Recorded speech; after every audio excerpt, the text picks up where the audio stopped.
Good day, everyone. This is Pineleaf News, and welcome to DDO Players News, where we take a look at the latest news in DDO.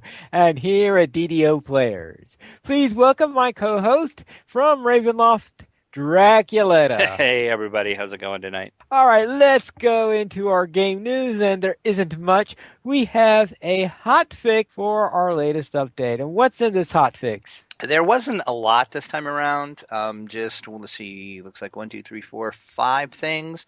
Cargo hold airship amenities will now be purchased at an NPC located in the lowest level of the guild airship. His name is Dagobah, the second mate. Amenities can no longer be purchased by double-clicking on the amenity space. Placement of amenities remains unchanged, though. They also fixed an issue that could cause players level 20 and higher not to be able to acquire or reacquire the raid, the Mark of Death. Corrected an issue that was causing some cosmetic armors not to display properly after being created with the Mirror of Glamoring.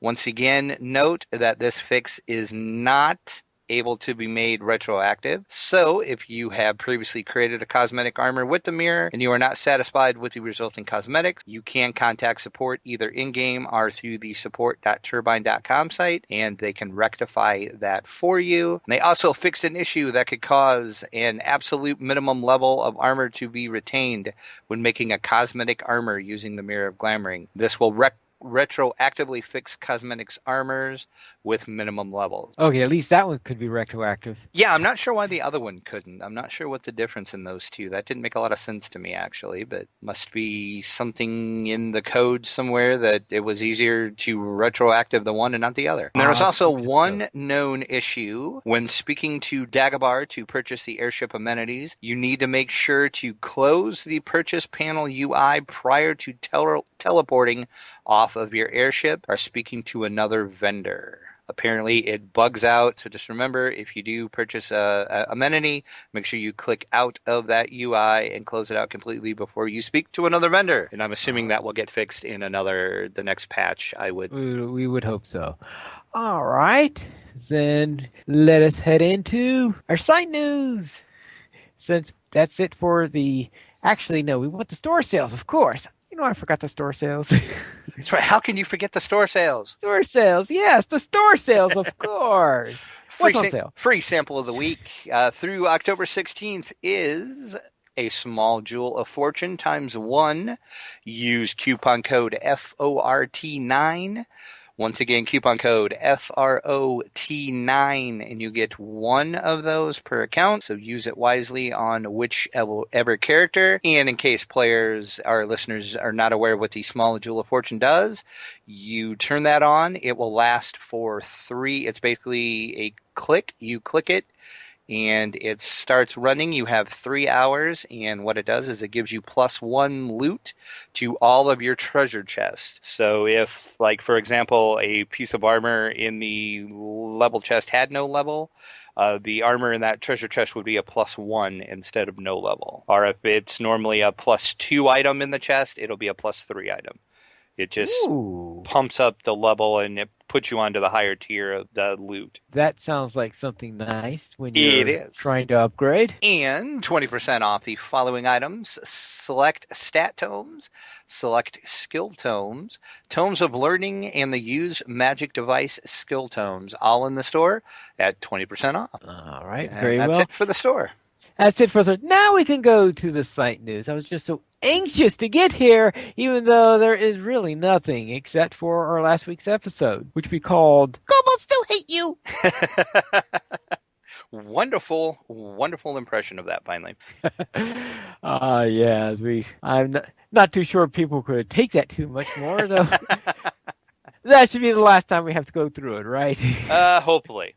Hopefully that will be the last. We'll see. We do love the Kobolds Still Hate You, though. So yes, but that was our last, and of course that was last week's episode. So if you are new to our program, remember we have 2 previous episodes. Episode 1 where we introduce ourselves and roll for initiative, and then episode 2 where we learn that Kobolds still hate us. And ending in the chat says, please don't ever say or play that again.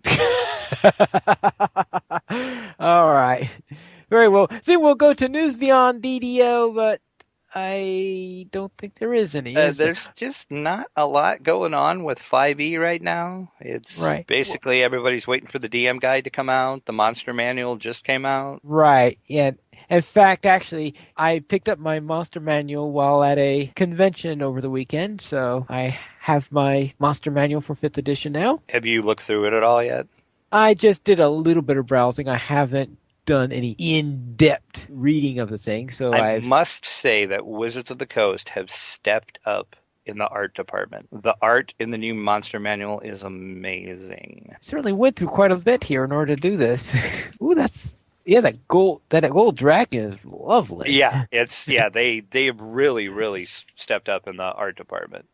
So kudos to Wizards of the Coast for that. All right. So therefore, if you were wondering if you wanted to get the monster manual, then at the very least it could be quite useful as an art book. And Let's that see. is available everywhere. I have seen it. I was in my local game store and they had them. It's on Amazon. So you should be able to find it most places where you normally buy your books. You can run into winged kobolds. Yes, you can. Oh, as if they weren't annoying enough when they're stuck on the ground. Now they can fly and swoop down at you. Now they can It's fly. amazing because Cobalt does still hate you finally. Let us go into our week from DDO. And I might as well open this up since I've got the shorter one. And this week I took my Artificer with Drax Rogue Ranger into the Necropolis and Litany of the Dead area. We did the Tomb of the Immortal Heart and the Tomb of the Burning Heart, where during the first one, we went inside and found out, oh, when they say it was designed for 4 players, they meant that there is a puzzle in there that requires 4. We did learn that the hard way. Yes, we did learn that the hard way. And what I did is I left for a while, went to get a hireling since Drac already had one and tested that a hireling would work. Came back in with a hireling. We used a hireling. And then when Drac was explaining to me how to get a hireling to stay in place, I saw, oh, my mechanical dog has the same ability. And I thought I saw that it does work with the dog. I just didn't know how to get my dog to stay put. Yeah, so I didn't need to go for the hireling. But it came in useful later, probably in the dungeon. Yeah, it did. I think we used it a couple times where we had them stand still. So it does come in handy. And that part of hirelings does work amazingly. The other parts, still not so much on the hirelings. You still need to tweak their UI. All right, that's the next thing. Maybe they could do a hot fix for fixing the UI. I know that's going to be for next update. .12 or whatever their next update is. All right. So there, what did you do last week? Other than, of course, take your Ranger Rogue through the Necropolis. Well, my level 9 rogue, I finally finished my Slayer deeds out in Searing Heights. Whew. So I killed 750 monsters out there. It took me forever. I am still missing one of the exploration and one of the rare encounters. And I was trying to find them myself without looking on the wiki, but I think at this point I'm just going to look on the wiki. You know, I find that the Searing Heights is a place that I went to in one character, and I might have gone under slightly under level or something like this. I went out there and said, all right, I don't think I got even to 50 before you said, oh, goodbye. Yeah, it gets a little repetitive. It's kind of a cool little area, though, with the volcano and everything. If anybody cool volcano, I won't use in the same well, yeah, it's true. And yeah, like I said, I'm still missing one of the rares and one of the exploration, so I think I'm just going to look on the wiki and find out where those are, and then pop back in there to finish that off. And then I ran through a couple quests. I was just trying to clear out my quest log, basically, because a lot of the quests I have I'm finding are not very easily solo, even with the hirelings. So I did manage to finish the Lair of the Summoning, though, and I did the Tharask Arena. And both of those are in House K. That's the house those quests are for.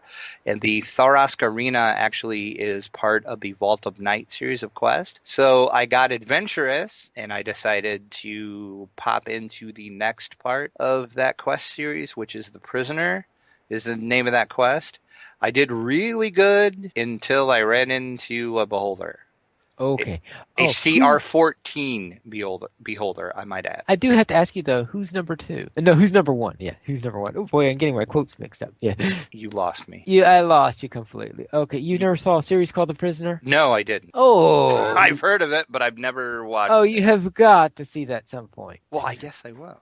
All right, very well. Okay, you can continue then. Anyway, so I got like completely annihilated by a beholder in about 4 hits. It was pretty ugly, which doesn't shock me because, like I said, I'm only level 9 and it was a CR14 beholder. And it scared me to death when I ran up and I saw it. And his eyes looked straight at me and the searing ray came out of his eyes and hit me. And I lost like 4 levels immediately with 1 hit.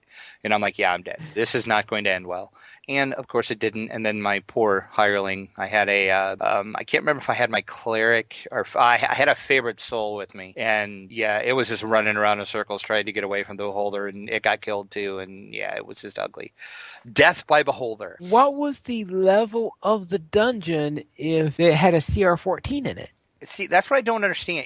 I was running it on normal and it's a level listed on the wiki as a level 8 quest. Sorry, CR14s don't belong in level 8 Yeah, quests. I'm confused as to why there was a CR14 beholder in there. I'm not sure. Yeah, I don't know. That confused me. But I kind of want to go back in with the party and kill that just so I can get some revenge. I can understand.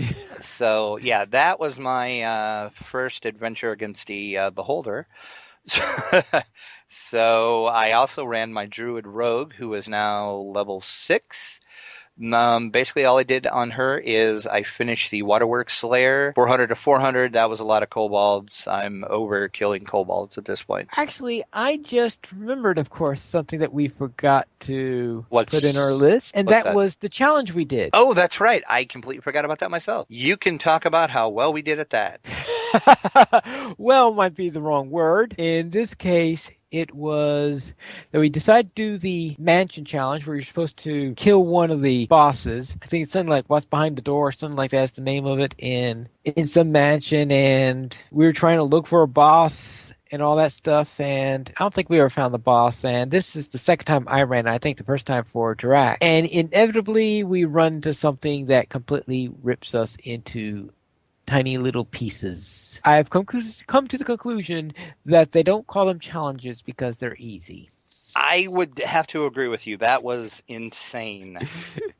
So I think we did get a little bit further than I did when I tried to solo it a while back, because I think it was the first time I ran to animated statues, I was ripped to pieces. So we got past the first group of those, but Yeah, we did get one of the doors opened actually, so that's I guess something.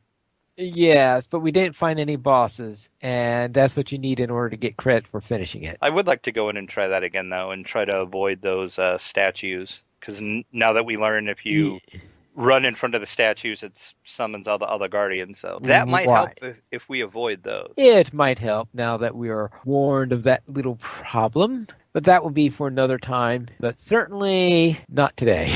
So let's go into donations, which we did not receive any. But if you would like to support DDO players, simply go to the donations page where you can help support the podcast of DDO players and also help support the site. We have $5 mentions where you can donate $5 or more and get a mention on DDO players news.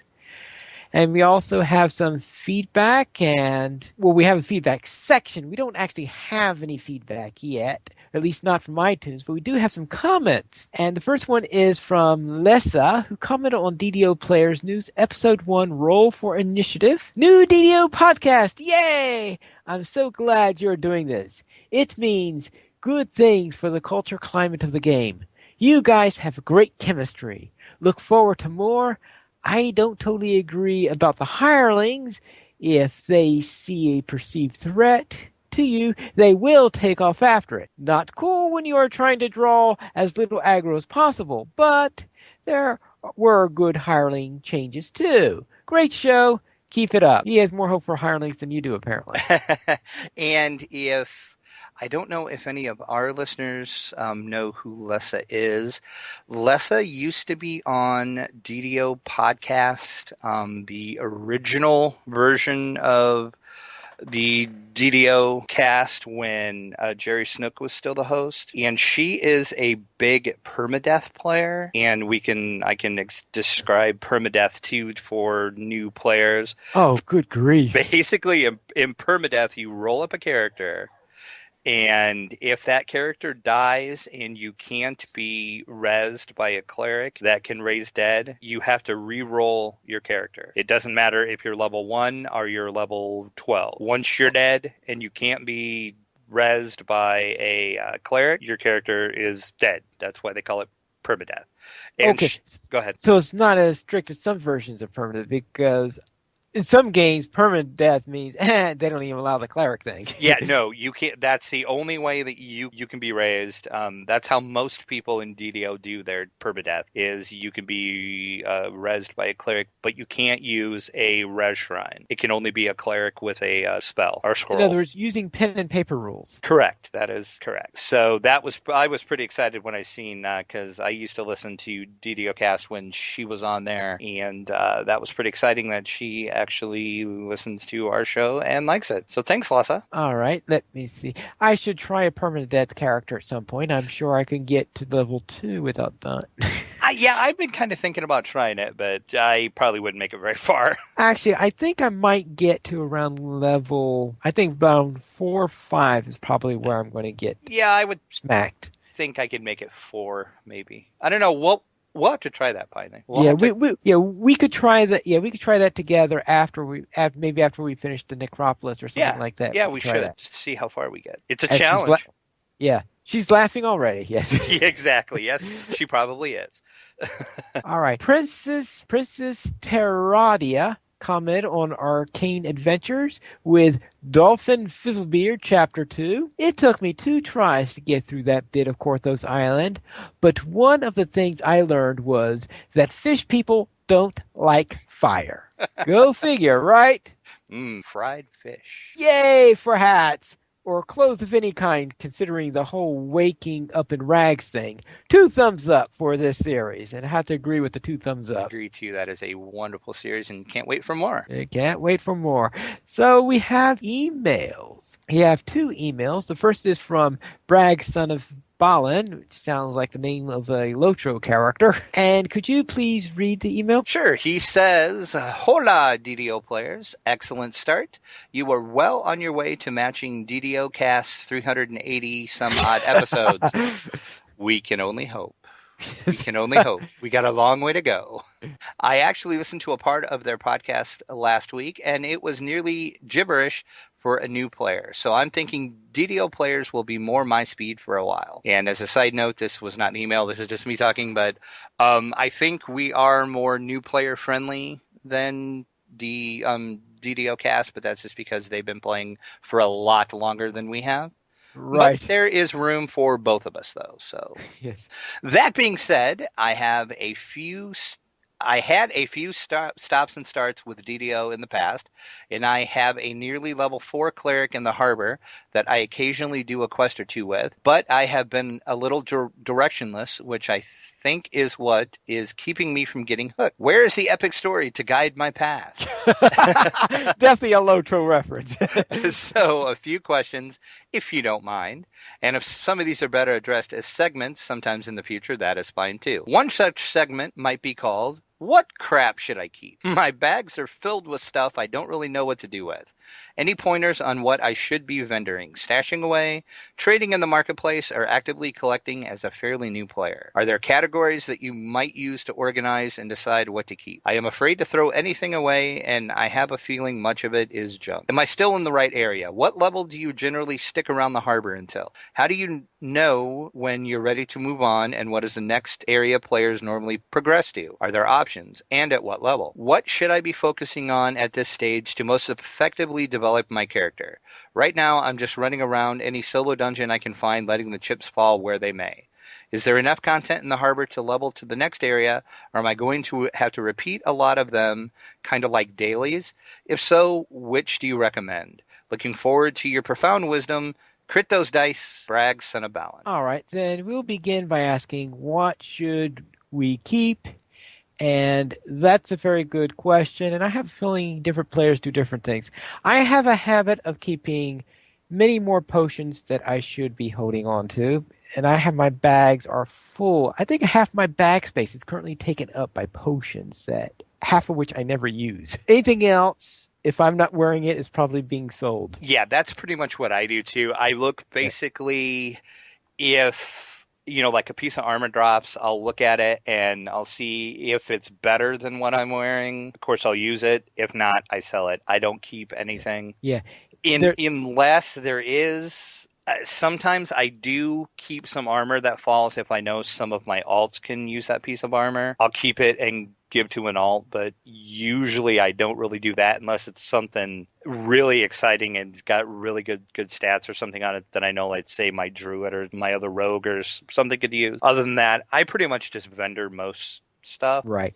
Now, gems, very definitely, they are designed to be vendor trash. In fact, there's a special button on there to sell gems for a reason, because that's what they're good for. Yes, and the collectibles, you will definitely find collectibles. Those you can trade into the various collectible vendors, and you can get stuff like health potions, spell potions. Right. Arrows. So there's several vendors that will take the collectibles.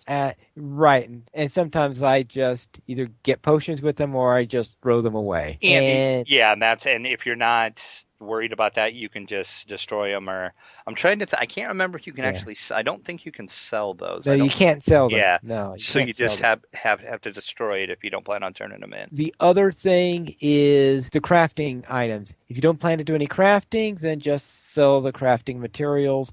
Don't worry about going around trying to keep them or anything like that, because let's face it, what am I going to do with this crafting stuff? Because I'm not into DDO crafting, going into the thing about breaking down magic items, creating magic items and all that stuff. Not either. The crafting makes absolutely no sense to me whatsoever. I've looked at a wiki on it.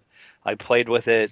It's too convoluted, if you ask me. So I don't. I just vendor trash all the crafting stuff I get. Well, I think it's consistent with the style with a D&D type thing. Oh, it is. I mean, I'll give them credit for that part of it. But it's not fun in games to do that. Well, yeah, it is. Right. So therefore, that's the first question. I hope that answers the first question. So we'll head on into the next thing is, am I still in the right area? And how long should I stay around the harbor? Round 4 or 5 is at least when I tend to get out of the harbor. So, because you'll start to find quests off in the marketplace around level 5 is when there are a couple in the harbor that are lower level than not in the harbor, in the marketplace, that are a little bit lower in level, but most of them start around level 5. So therefore, I suggest you go into the marketplace, and everything branches off the marketplace. There are all these houses with their enclaves all over the place. There are some quests that are inside the marketplace, and there are others that are in the various enclaves that have spawned off on the sides. I would say, 4 or 5 would be and basically another good rule of thumb that I found with the harbor. Usually, by the time you're about level 4, you're going to see that you don't have any quests left in there that you haven't done yet. Yes, and one of the reasons why you want to do all the quests in the harbor is because that's the area that's free. Because Courts of Silence plus the harbor, those are the free. There are a couple of free quests outside of there, but the majority of the free quests are inside the harbor. So therefore, you want to do those as much as possible.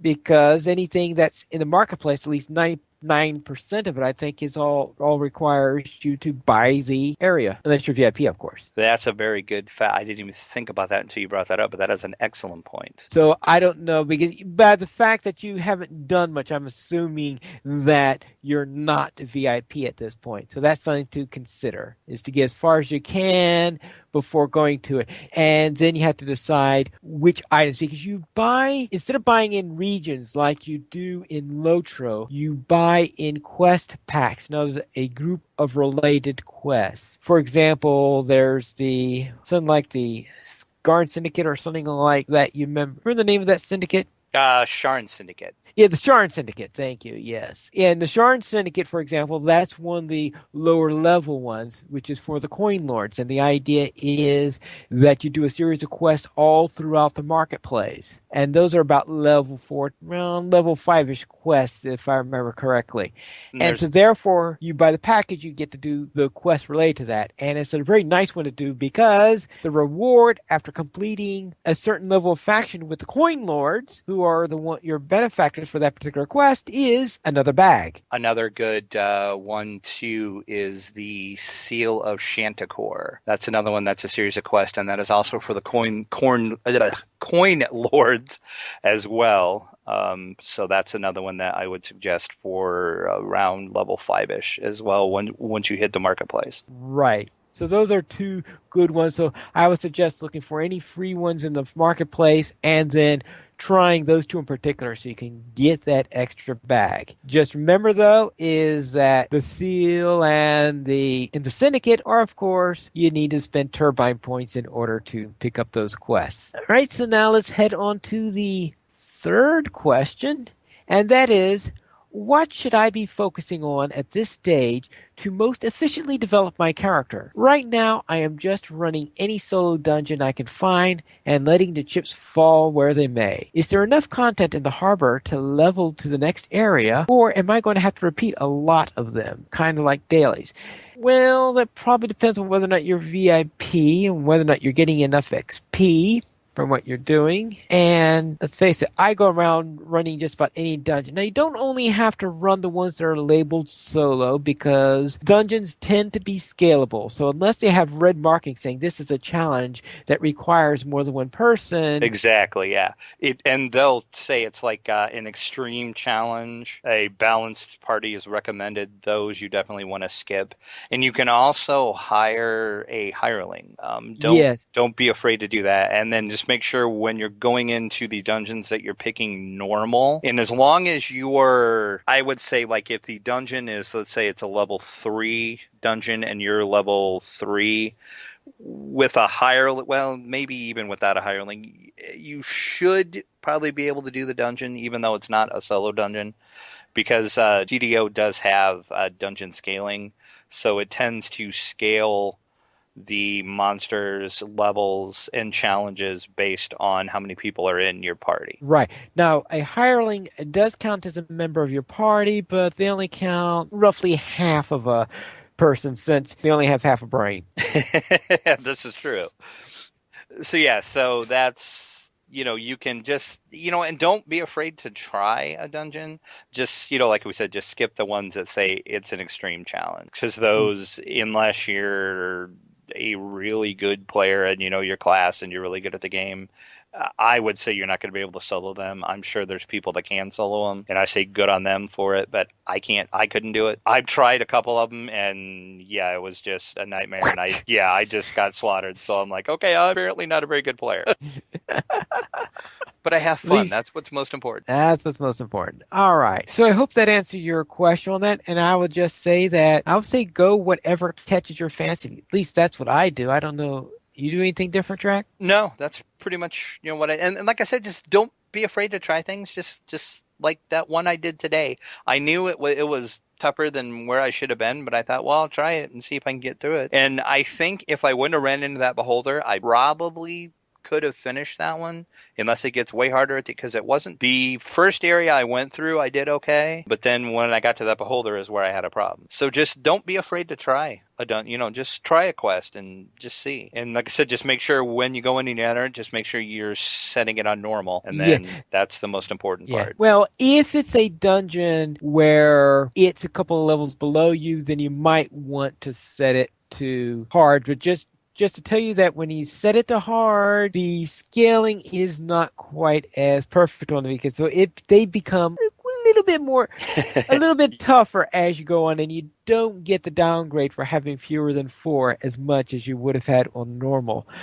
So therefore, when you're soloing, yeah, we have ran some dungeons that we put on hard that we thought we wouldn't have a problem with, and it's like it's tough. It's tough. And especially since they sometimes get some tougher skills that they don't have in normal. For example, a number of the witch doctors in some of the dungeons in the harbor, they don't have a hold person when you're at normal, but they pick up hold person when you are in hard mode, and hold person is a real pain to have on you. All right, so let's go on to our second letter then. And this is from Barnabas.